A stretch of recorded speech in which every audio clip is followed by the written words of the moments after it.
Hi, happy Friday. I am Meredith. I am here with our message for May 3rd, 2024.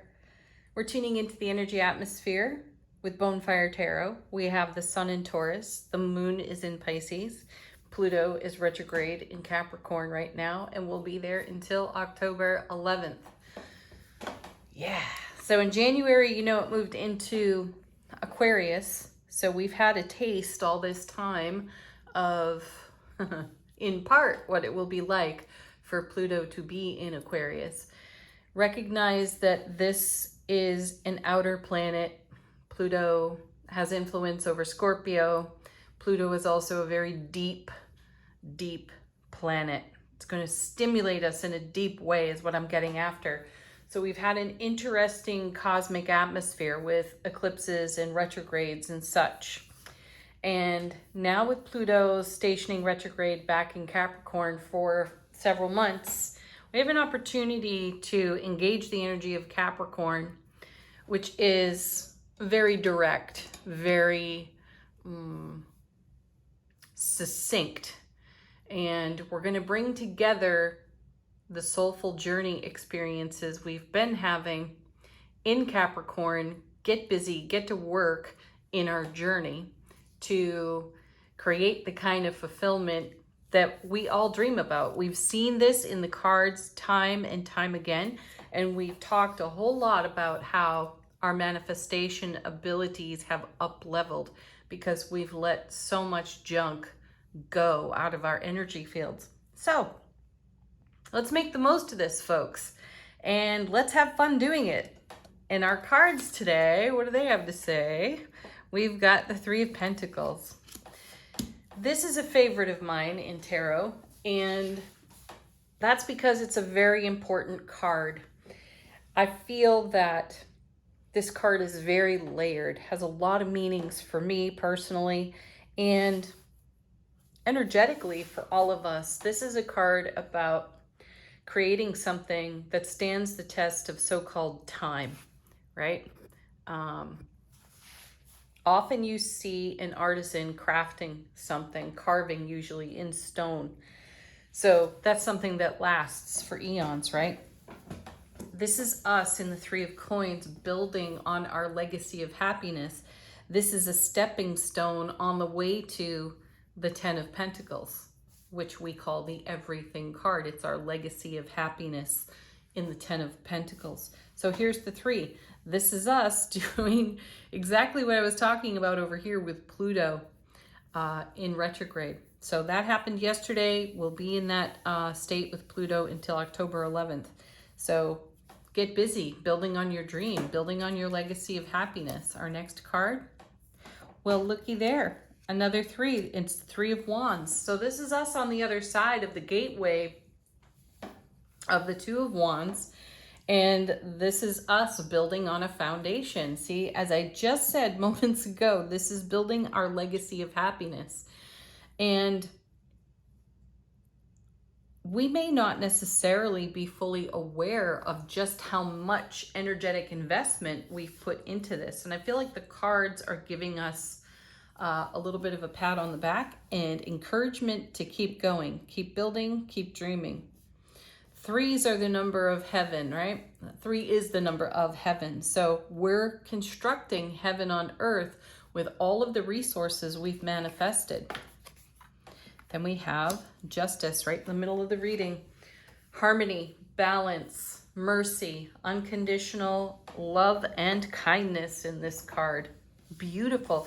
We're gaining a level of equilibrium, and that's what I feel is being balanced out here on the scales. Next.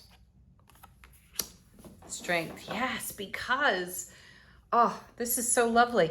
The Strength card, having the courage to be vulnerable with ourselves, right? Not telling ourselves the stories that our ego would have us believe to be true. That's all illusion, right? Ego is a master at turning over, I was going to say composting fear. That's what I heard. I'm going to go with it. So the Strength card is one that reminds us of our inspirations that come through our imagination and the pure raw joy that we feel when we are inspired to imagine something greater. And then we go after it. We start creating it, building it here, even on the Three of Coins. So that's what we're up to. And we have the courage to boldly face our own ego stories. I don't care how comfortable and how familiar you are with the story. Is it true?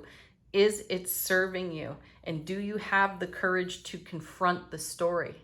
Great question. Check that with yourself. And then dig deeper, Pluto, thank you, for your strength, for your fortitude to make a shift and make a change. Oh, look at that. Now we have the Seven of Coins. Beautiful. See how that comes together to first card, last card, main body of the reading. You have the Three of Coins. Now you have the Seven of Coins. That makes the 10 of Coins. And everything in between is how we're building it, how we're going after it. And we're doing it with unconditional love, harmony, balance, equilibrium on our spiritual journey. Fantastic. So keep your dream alive.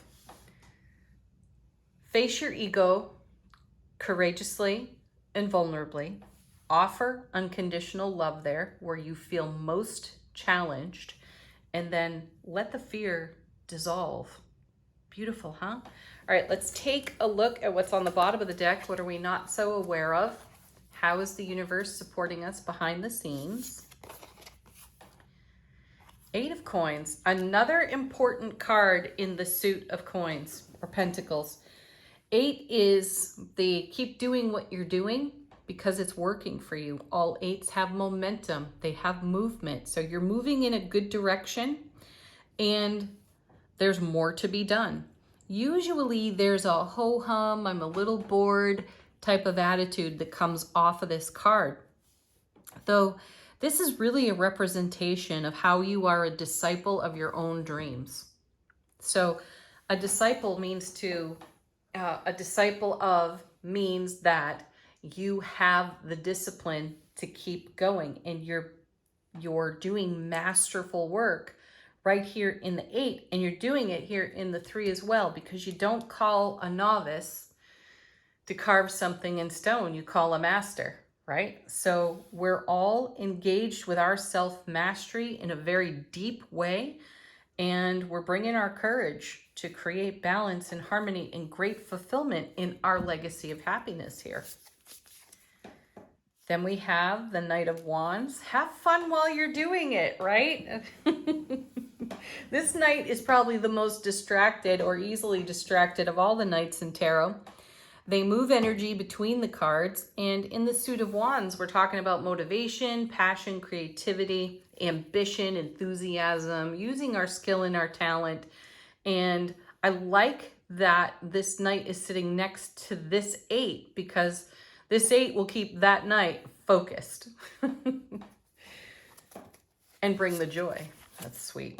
Then we have the Magician. Yes, because you're doing the work of bringing heaven to earth. And I say work lightly. You're at play with the magic of your journey. As above, so below. As you dream it, it's the way it will come. Oh, then we have the Emperor. Gorgeous energy there. There's Aries fire, direct, powerful, all-knowing. So we're bringing our wit, wisdom, wonder, awe, knowledge to all that we're doing, and we're investing that magically in our journey. And we're going through the journey in a more joyful way. I know the past several weeks, we've all felt the pressure of the cosmos kind of bearing down on us and squeezing things out of our depths. It's like we've been pressed. We've pressed our own grapes and we're turning them into wine. And oh, the wine will be so very sweet. Thank you, 7 of Coins. So trust this. Keep investing yourself and keep dreaming your dream and envisioning your horizon, because this is what you are co-creating with the divine, and you're doing it in a very fair, balanced, harmonious, courageously vulnerable way, which makes real magic and happiness for us. Sweet. Okay. Angel Answers, put your questions, queries, requests for confirmations to the deck while I shuffle.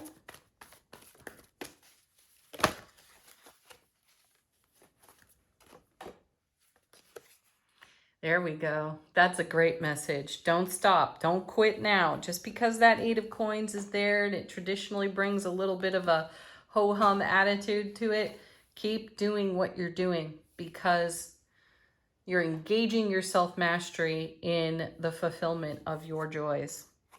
Look for a sign. They're everywhere. That's how the universe, multiverse speaks with us. It shows us signs and symbols. Listen to your intuition when you see that card too. It's a message we don't ever get away from here on this tarot table. We are pointed back to our intuitive gifts daily. Next, sweet, our sweet, simple yes. And then we have, oh, back again. No need to worry. That's what we're talking about there. Have the courage to be vulnerable with your ego, right? That's what we're seeing on the Strength card. There's no need to worry about your strength or your courageousness. Bring your wild, free, untamed self to every aspect of your journey. All right, final word on the reading from our beautiful Soul Power deck. How is our soulful presence informing our waking consciousness?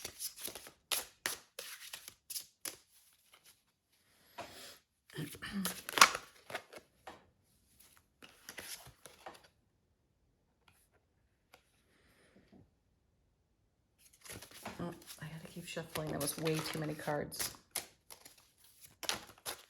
Okay, 2 falling out. We have wholeness, and we have evolution of human consciousness. Beautiful. We're bringing wholeness there for ourselves. We're feeling far less fractured from the presence of the ego voice. And that's exciting, isn't it? So a reminder there, create some affirmations whenever you are confronted by your vulture thoughts. And give them some validation because that's the only way we ever really let them go. The reason we get vulture thoughts is because they're on a return. They're on a return loop because they're looking for validation, or we are looking for validation in some way. So let's lovingly, kindly, and compassionately give the validation we require to ourselves. Self-relationship is our priority because it determines the quality of every other relationship we have. So come into wholeness by validating yourself and evolve your own waking human consciousness. Revolutionize it for yourself by giving yourself the love you need the most, and then let go. And don't stop doing what you're doing because you are being a wild success. Have a wonderful Friday, a beautiful weekend. See you next week. Peace, love. Namaste.